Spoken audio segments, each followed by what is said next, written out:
Everyone keeps saying AI will boost productivity, but almost nobody says how much or for who.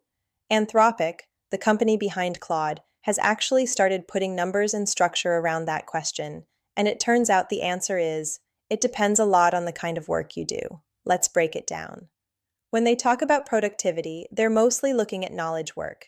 Things like writing emails and documents, summarizing long reports, doing first pass research, analyzing text or data, writing and debugging code, or handling customer support conversations.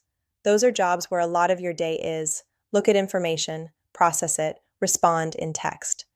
That's exactly the kind of thing models like Claude are good at. In experiments, both their own and across the industry, you'll often see big speed-ups on that kind of work.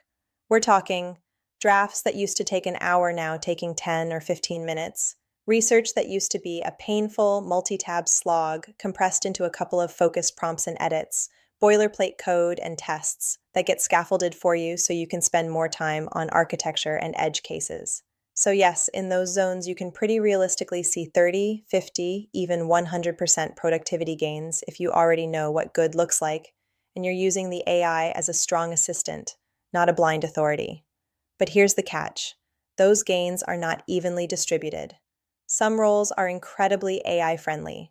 Analysts, support reps, ops people, junior marketers, copywriters, coders doing repetitive tasks.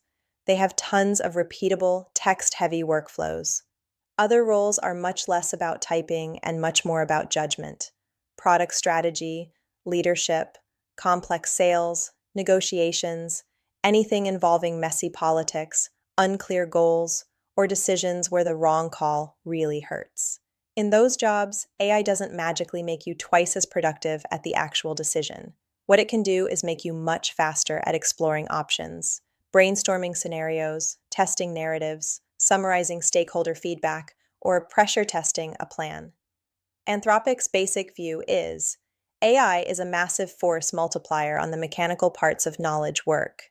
The drafting, summarizing, transforming, checking. But the real value comes when humans then redeploy that freed up time into higher value judgment heavy work instead of just generating more low stakes output. There are also hard limits. If you just say, cool, I'll let the model do everything, you run into hallucinations, subtle errors, missing context, and security or privacy issues if you paste sensitive stuff into the wrong place. So you need guardrails, clear review steps, policies on what can and can't go into AI, and a mindset of trust but verify. Or honestly, sometimes don't trust, verify from scratch. The way to think about it is this.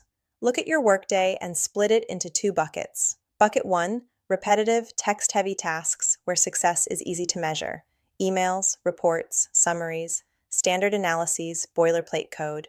AI can often give you a huge speed up here. Bucket 2, high stakes, context-heavy decisions, choosing strategy, managing people, negotiating trade-offs, deciding what not to do, dealing with nuance and emotion. AI can help you think, but it can't take responsibility for the outcome. Anthropic's forecast, roughly, is that the more of your day lives in bucket 1, the bigger and faster your productivity gains. But long-term, the real winners are the people who use AI to shrink bucket 1 and grow bucket 2. So when you hear AI will boost productivity, don't just imagine a robot stealing your job. Picture this instead. You offloading a ton of routine work to a tireless assistant, and then using that